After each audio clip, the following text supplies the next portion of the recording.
उधर देखिएगा जी। मेरा नाम रमन हांडा है। मेरा ये चैरिटेबल ट्रस्ट है रमन हांडा फाउंडेशन। रमन हांडा फाउंडेशन की जो नींव रखी गई है वो सिर्फ इंसानियत की बुलंदी पर रखी गई है कि इंसान ही अगर इंसान के काम ना आए तो इंसानियत किस बात की। तो ये शब्द का डेफिनेशन ही यही होता है कि आप दूसरे के काम आ सके तो ही ये जीवन आपका कुछ अर्थ रखता है। अदरवाइज तो फिर आप जानवर की तरह हो गए जो अपने लिए खाता है पीता है और मर जाता है। और मैं मरना नहीं चाहता, मुझे मरने से बहुत डर लगता है। मैं शहीद होना चाहता हूँ। अगर मैं शहीद होऊंगा ना तो भगवान ने जो मुझे जीवन दिया है तो ये किसी काम का होगा, नहीं तो मुझे लगता है इसका कोई अर्थ नहीं होगा। कितने लोगों की टीम थी यहाँ? 200 से 250 लोगों ने यहाँ पे लाभ उठाया है और 4-5 डॉक्टर थे, साथ में उनके असिस्टेंट्स थे। मेरा नाम सूरज है, मैं अंबुजा फाउंडेशन डेराबस्सी से हूँ और हमारे पास तकरीबन जीरकपुर, चंडीगढ़ और हमारे पास डेराबस्सी के विलेजेस है जिसमें हम free of cost medicine provide या हेल्थ कैंप ऑर्गेनाइज करते हैं जिसमें हम बीपी, शुगर, ईसीजी टेस्टिंग वगैरह करते हैं। इसमें काउंसलिंग हो गया और हमारे पास अपनी डॉक्टर्स है तो वो पूरी टीम हम करते हैं। तो होंडा फाउंडेशन के साथ भी मीटिंग हुई, इन्होंने बताया हमें कि हम भी इस तरीके से सेवा करते हैं सोशल एक्टिविटीज़ में। तो इन्होंने कहा कि हमारे यहाँ कैंप लगाइए और हम आपके साथ मिलकर करना चाहेंगे कि जो आप कुछ हेल्प इन्होंने भी किया, जैसे मेडिसिन की होगी, इन्होंने फ्री ऑफ कॉस्ट मेडिसिन यहाँ प्रोवाइड की, इन्होंने सभी लोगों को बताया, आसपास के लोगों को अवेयर किया। तो बड़ा अच्छा इनिशिएटिव है कि ये हमारे साथ मिलकर कर रहे हैं और कोऑपरेट कर रहे हैं। लोगों को जहाँ नहीं पता मेडिसिन के लिए और मेडिकल हेल्थ के बारे में अवेयर नहीं है तो वहाँ ये प्रयास कर रहे हैं। अंबुजा फाउंडेशन की अगर बात की है तो ये फाउंडेशन कब से काम कर रहा है और यहाँ पर आप किसी और भी संस्थाओं से जुड़े हैं या नहीं? हाँ, अंबुजा फाउंडेशन तकरीबन 7 साल से वर्क कर रहा है इसी में। और भी ऑर्गेनाइजेशन जैसे हम गवर्नमेंट के साथ भी मिलकर काम कर रहे हैं, तो सब मिलकर और भी ऑर्गेनाइजेशन के साथ कर रहे हैं। तो आपके साथ मेडिकल की कितनी लोगों की टीम है? मेडिकल की टीम हमारे पास डॉक्टर हैं, बीएमएस डॉक्टर हैं, एमबीबीएस डॉक्टर हैं, फार्मासिस्ट हैं, जीएनएम स्टाफ हैं, सभी हैं। और गवर्नमेंट से भी जो भी हमारे साथ एसएमओ मैम है उनके ही ध्यान में है और उनके साथ ही नॉलेज में ही करके हम कर रहे हैं।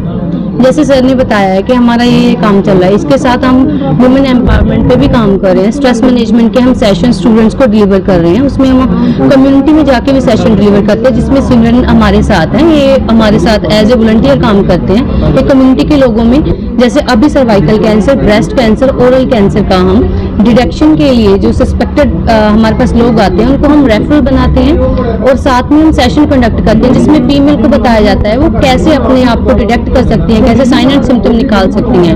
और कम्युनिटी में हम वाया टेस्टिंग कर रहे हैं जिससे फीमेल्स को और गाइडेंस मिलती है और वो और अवेयर होती है। तो हमें लगता है ये सब जो हम काम अभी कर रहे हैं इससे सोसाइटी का वेलफेयर होगा और सोसाइटी में जो प्रॉब्लम्स आ रही हैं उनको एक हद तक लिमिटेशन में लाया जा सकता है। Thank you. आपने जैसे कैंसर वगैरह की बात की, सबसे ब्रेस्ट कैंसर का अगर आपने किसी में डिटेक्ट किया है तो फिर आप उसको कहाँ रेफर करते हैं? पहले तो हम पेशेंट में जो साइन एंड सिम्टम है उसको असेस करते हैं। फर्स्ट ऑफ ऑल हम उसको पेशेंट नहीं बोल सकते, हम उसको सस्पेक्टेड केस लेते हैं, उसकी फर्दर इन्वेस्टिगेशन होती है। उसके साथ हम होमी बाबा की टीम के साथ टच में हैं, वो हमारे साथ हेल्प करते हैं। उसमें हमारी फाउंडेशन की तरफ से मेमोग्राफी की एक ऑप्शन रखी है, वो फीमेल में करवाया जाता है। सर्वाइकल कैंसर के लिए फर्स्ट ऑफ ऑल हम वाया टेस्टिंग करते हैं, फिर उसको सिविल हॉस्पिटल डेराबस्सी हो गया, हमारा 47 की डिस्पेंसरी है, 16 का हॉस्पिटल है, 32 का हॉस्पिटल है, जो गवर्नमेंट के इंस्टीट्यूट हैं जिनको गवर्नमेंट ने सर्टिफाइड किया, हम पेशेंट को उधर कनेक्ट करवाते हैं। इसके लिए हम पेशेंट को अपनी फैसिलिटी देते हैं, उसके आने जाने का और उसको कैसे गाइड करना है ये सब सारा हम लोग देखते हैं। और आज हमारा पहला शिविर यहाँ पर जनरल हेल्थ चेकअप कैंप लगा है, आपका मुफ्त चिकित्सा शिविर, जहाँ पर चिकित्सा के साथ आपको दवाई भी मुफ्त दी जा रही है। सर जैसे आपने कहा कि आप समाज के लिए काम आना चाहते हैं, आज आपने शिविर लगाया है, ठीक है, आज भी लोग फायदा उठा रहे हैं, लेकिन अगर भविष्य में कोई जो किसी जरूरतमंद को अगर जरूरत हो तो आपसे कैसे संपर्क है, क्या आप उसकी मदद करना चाहेंगे? जी, आप मेरे ऑफिस के सामने खड़े हैं, यहाँ पर नंबर लिखे और ये मेरा परमानेंट ऑफिस है। भविष्य में किसी को किसी भी प्रकार की जरूरत हो और ज़रूरत सिर्फ ये नहीं है कि खाने पीने की ज़रूरत है या दवाई की ज़रूरत है, आपको लीगल हेल्प चाहिए, आपको मेडिकल हेल्प चाहिए, आपको इंफ्रास्ट्रक्चर से रिलेटेड कोई प्रॉब्लम है, आपके घर में पर्सनली कोई तकलीफ है, तो आपके दरवाजे यहाँ पर हमेशा खुले हैं। आप किसी भी समय आ सकते हैं। ये नंबर 24 घंटा आप लोगों के लिए खुला है। 24 घंटा कोई भी व्यक्ति हमें इस नंबर पर कांटेक्ट कर सुविधा उपलब्ध कर सकता है, मतलब वो इसका सेवा पूरी ले सकता है।